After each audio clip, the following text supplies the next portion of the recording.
What is the yin and what is the yang in your offer?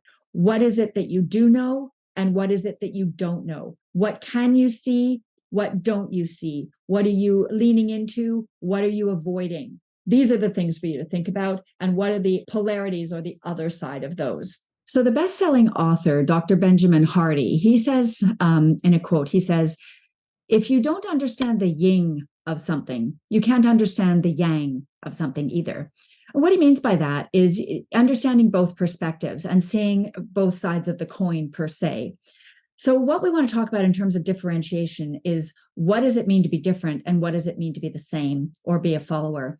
My name is Michèle Soregaroli, for those of you who don't know me. I've been specializing in differentiation strategy for professional services for just about 20 years. And I'm a professional coach working with entrepreneurs in the professional services space. So today, talking about differentiation from the perspective of yin and yang. What do I mean by that?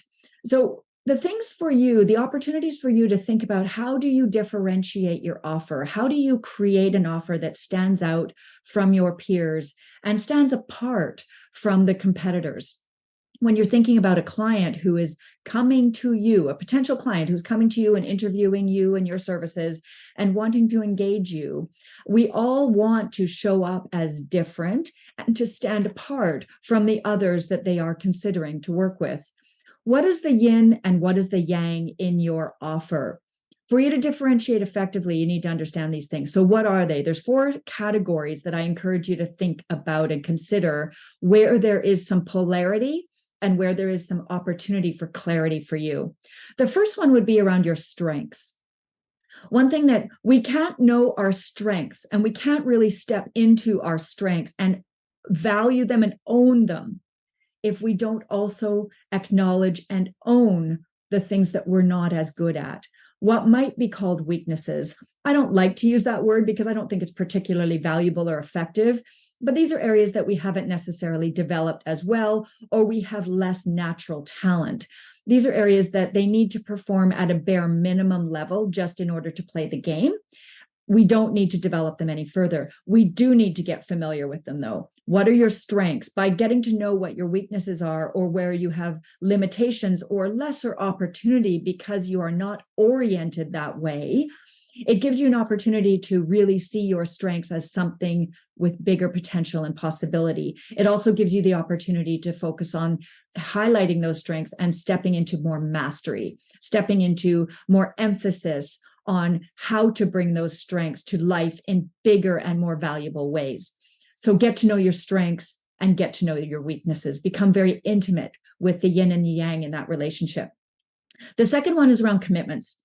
Your commitments are the things that you are committed to doing, the things that are important to you. Now, you can't know your commitments unless you know your boundaries, the things that you're not committed to do, or the things that you will not do, the things that you will put a stop to. If you're not familiar with your boundaries and you haven't explored those, then it's hard to commit to anything. The yin and the yang, they're both valuable. Your commitments are valuable because these are the things that you can promise unconditionally because they are so important to you. Your boundaries are valuable to you because they help you understand where you are compromising, where you are diminishing the value and the power of your offer, right? Your services have things that you will do because you can't help yourself. And you also have things that you won't do because they're crossing a line. And if you're not clear on what those are, it's hard for you to hold yourself accountable to those and also to stand firm in them so that you can focus on the things that are important to you, your commitments. That's the second thing. The yin and the yang on the third thing is around your energizers, as I like to say. What energizes you? What inspires you? What environments? What kind of conversations? What topics? What kind of work? What's the feeling of the work that energizes you so that you are consistently in a state of high energy, high inspiration, motivation, and drive, and you are energized? You might feel tired at the end of the day, but you feel tired in a fulfilling way. The energizers are the things that are the substance of your offer as well. Your services become better when you are energized. Now, the yin and the yang, it's also very important now to understand what doesn't energize you. What gets in the way of your inspiration? What blocks you from being able to proceed because you end up so fatigued?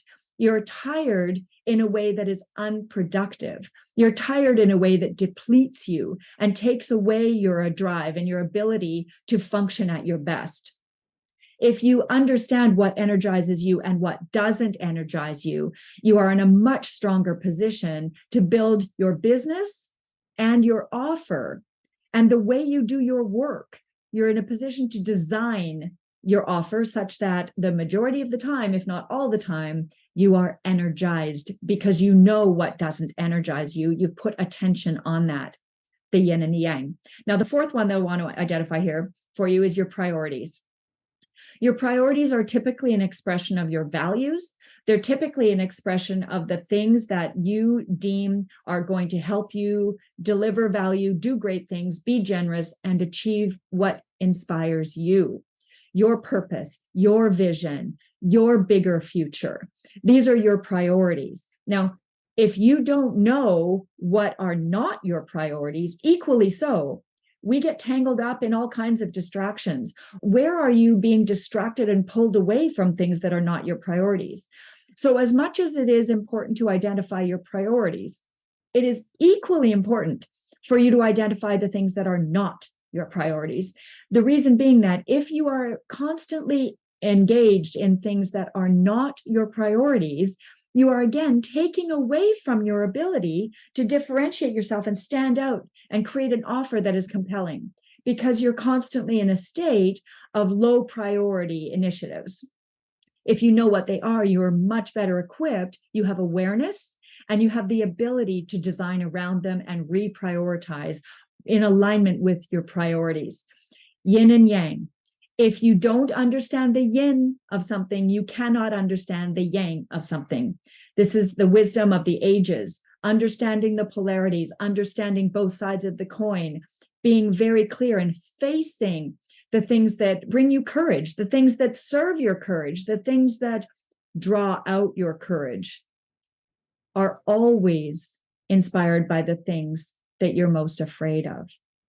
Our courage is very much a strong relationship with our fear. And if we don't face our fear and acknowledge our fear and understand our fear, if we don't understand what's holding us back, we can't move forward. We're stuck. So when you feel like you're in a state of being stuck, or you're feeling like you're not differentiated appropriately, or you don't know where to take a stand, start thinking about the polarities in the area where you're experiencing a lack of clarity. What is it that you do know? And what is it that you don't know? What can you see? What don't you see? What are you leaning into? What are you avoiding? These are the things to think about. But in terms of differentiation specifically, the 4 themes that we want you to be aware of and build much more intention around: your strengths, your commitments, your energizers, and finally your priorities. These are the things for you to think about. And what are the polarities or the other side of those? Thanks for joining us today. If this video has been valuable to you, I encourage you to share it with others, be generous. And also, if you'd like to see more, subscribe to this channel and there will be more coming. Thanks a bunch. Have a great day and we'll see you next time. Bye for now.